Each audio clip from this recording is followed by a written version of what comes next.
This is 7.2 billion. Okay, they just took another 2.5 billion last year. MAB. For what? For your oversized LCCT.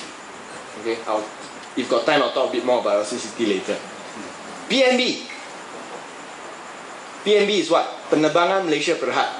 This was also as a result of bailout. It was created because Mas is in so much shit after being taken over, after taking over back from Tajudin. Okay, we paid 8 ringgit per share back to Tajudin to take back a lot of shit. Mas had about 9 billion in debt. Okay, 8 or 9 billion in debt. Okay, they didn't know what to do with it. It was losing tons of money.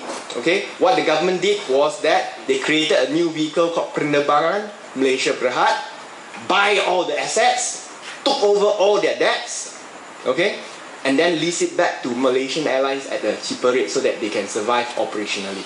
So took over all their liabilities. So the liabilities of Mas after being bailed out from Tajudin is all sitting here. And this company is loss-making. Okay, so if they are loss-making, don't even talk about being able to repay their debts. Now you see their debts actually reduced. 10.7 billion to 7 billion. Hey, that's a good sign. Their debts reduced. No, that's the fact that government is paying for it.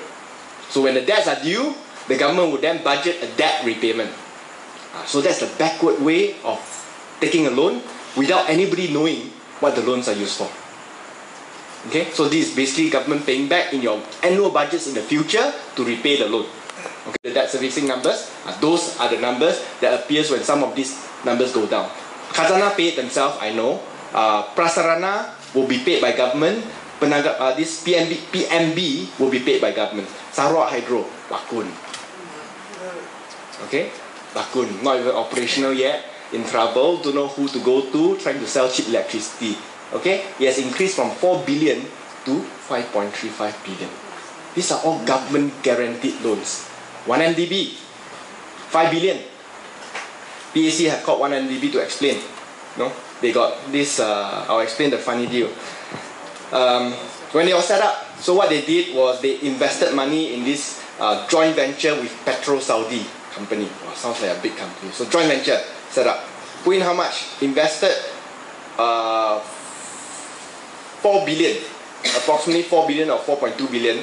Okay, 4 billion to take up 40% stake of that company. Okay, and the other 60% is by Petro Saudi. But when we check, the Petro Saudi pump in the 6 billion because 40-60 ma. All they did, how? Cash? No, assets. What assets? Some piece of sea that allegedly have oil. Okay, of course they have reports lah, you know, but oil is a very tricky thing. There's a lot of technical definition from confirm, possible, and probable. Okay, so valuation of that piece of thing, whether it's from possible, probable, or confirm, is very different. Okay, and they put in. So after they invest, within 6 months they decided, I don't want to invest anymore. Why? Oh, because I found some other things to invest. So they invested bulk of their money, then decided they don't have money to invest in other things. Okay? So what do? They want to take back the money? Cannot. So what happened? They converted the investment into a loan to this joint venture company. They converted the entire thing to a loan. So every year they are collecting interest, 100 million. Okay? First installment paid, because of course I got 4 billion in there, I'm sure I can pay the first installment of interest. Okay? So it's a 13 or 17-year loan. Okay, so the loan only needs to be repaid at the 13th year. The entire. I said, don't tell us the print story lah. Give us the background, financial background of Petro Saudi. They gave us a whole series of press articles. Don't give us press articles. Just give us the financial report. How much is this company worth? What is their paid up capital? What is their cash reserves? What is their shareholder funds? Nothing. They say, please submit in writing all these numbers. They say, okay, we'll submit in writing. They say they don't have it. How can you invest 4 billion with your partner and you got no idea what your partner is worth at the very least? This is not giving to your beggar in the streets, don't care, just give the money and go lah. This is 4 billion of investment, okay, single investment. They borrowed 5 billion to do this. They borrowed 5 billion and took 4 billion, dump it into company, and they are telling us at the PAC with a straight face that I don't have the data of Petro Saudi with us. Surely even if you don't have the data, it's somewhere in your head. You are a banker, you know, somewhere in your head, I know roughly this partner is worth 4 billion, worth 1 billion, worth 100 million. No data. Okay? 1 MDB. Value cap. If some people may remember, value cap is the entity you give the government use guaranteed 5 billion. This 5 billion comes from EPF mostly. 5 billion, and then it is supposed to invest in stock market. Okay, this was meant for that. Tenaga Nasional. Actually, I was quite surprised to find Tenaga Nasional here. Why? Tenaga Nasional is an operating company. It's profitable. Why does it need government guarantee? It is an operating entity that is at the moment profitable. Why does it need a government guarantee? So is there something wrong inside? These are all suspicions that will be thrown. So all the accountants who are here, you can go and dig further if you have the annual reports. But I was quite surprised to see Tenaga Nasional here. Felda. I remember the PKL got into trouble for saying that Felda go bankrupt. They don't exactly go bankrupt because you keep getting loans, so you can't go bankrupt. Okay. Previously 1.5 billion, it has been up to 2.55 billion in a year.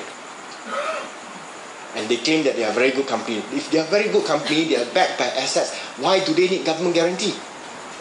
Because once you get government guarantee, your loan is AAA rated. Okay, but if you give enough of government guarantees, then slowly the rating drops. But at the moment, it's still AAA rated. Government guarantee fell down. Silterra, dying company, is a wafer manufacturer, is collapsing. Second Bridge, Port of Tanjung Pelepas, private company owned by Tan Sri Sat Mukhtar. Why does it require increased 1.5 billion in government guarantee? I don't understand. Okay, then some of the rest of the things I won't go into. But these are the question marks. These are the time bomb in our debt structure. It's only 96 billion. But remember, nearly even our PKM a 12 billion scandal that at the moment sits only around 4-5 billion, is already triggering earthquakes in our finances. Imagine 96 billion in contingent liability.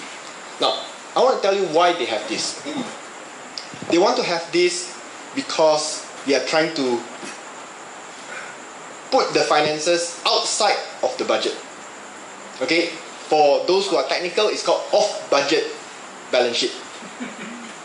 Okay? Off-budget balance sheet means you don't see in your main accounts. It's all hidden. And this is exactly what Greece did. Okay, going back to the topic, this is exactly what Greece did. So when they submit their annual accounts to European Union every year, looks okay, your budget deficit is manageable, 5% only, 6% only, 5% only, 6% only, very healthy. Same, ours, budget deficit very healthy, 3% to 6%, no, that sort of range. But they did everything off budget. How does it work? Let me give you an example. Normally, if the government wants to build police headquarters around the country, what do? You insert it into the budget, capital expenditure. Right? So once you insert all the budget of the thing into capital expenditure, your expenditure goes up. And if your revenue stays the same, your deficit goes up. So it goes higher. Ayo, so high. Cannot lah. I cannot have such a high deficit. All the analysts out there will start rating my budget very badly. So I must keep the budget at a certain level. So how do I still need to build these headquarters because I need to give contracts to my guys. How do I build it? Very easy. Ministry of Finance, you set up a company. Okay? A company like PBLT. Pembinaan something. This PBLT will be given a contract to build 70 police headquarters around the country. Okay? This will be their sole contract. They build 72 police headquarters around the country. Okay? But how they go build? They are empty shell. Very easy. They will raise 10 billion in sukuk from the market. But they are empty company. Government will guarantee 10 billion. So this was what happened earlier this year. PBLT, Sendirian Berhad, got a 10 billion sukuk from the market with a government guarantee to build 72 police headquarters. So the entire 10 billion takes taken out of the annual budget. We don't get to approve it in Parliament. We don't get to see it even in Parliament. Okay? But how does the police then use these headquarters? Police will then pay annual rental or lease to PBLT. So what we see in the budget is only this annual lease, which is a tiny amount. And this is what they have been doing more and more. PBLT, 10 billion. Let me tell you, the big monster that is to come, that will be done exactly the same way. What's the monster coming up? MRT. Okay? MRT is supposed to award contract. In fact, start work already. Contracts have been awarded already for some of the preliminary works. And the bulk of the contract is supposed to start next year. So you would expect the budget for next year to contain references to the MRT. Must have what? No, such a big project, even for the first line is 18 billion. You know, for the whole project is 50 over billion. So surely you must have budgeted for the MRT. Not a single item in the entire budget. I flipped it from page one to the end. Okay, not a single reference to MRT. Which means what? Which means the entire thing will be financed through Prasarana Negara, where they will raise probably another 15 billion in bonds to build the MRT. And this will be guaranteed by the government. To me, these are the biggest time bombs that we have in the country. Number one, okay, this one got reporters, please don't write. I'll get another front page attention in Putusan Malaysia. Civil service. It stands about 32%, 33%, actually 34% of our operating budget. In Greece, when they got into trouble, it was 50%. Okay? We are heading there. Not yet. We are heading there. That's number one, time bomb. Number two time bomb is this, contingent liabilities. Okay? The hidden off-balance sheet items. If it explodes, if any one of these big deals like the PTPTN 17 billion cannot pay, our deficit will sink. And then we will have big trouble raising money in the future. We will have to restructure. We will have to do all the things that Greece is trying to do today to save the economy. Okay, this is the big item. Now, I just want to point out that just now I was saying, our revenue very good, right? Okay, if our revenue continue to increase, then this thing shouldn't be too big of a problem lah. Then you need to start looking at our revenue. So we have seen the expenses side. Now looking at the revenue side, your income. Where are you getting your income from? And we all know the bulk of it is coming from Petronas. But will Petronas continue to be able to supply that sort of money over the longer term? And that's a big question mark. Will they be able to continue to supply that money over that longer term? Okay? Our reserves have another 20 years. Most of us will still be alive then. If Petronas money runs out, can we stand the shock of a decline in revenue in the government?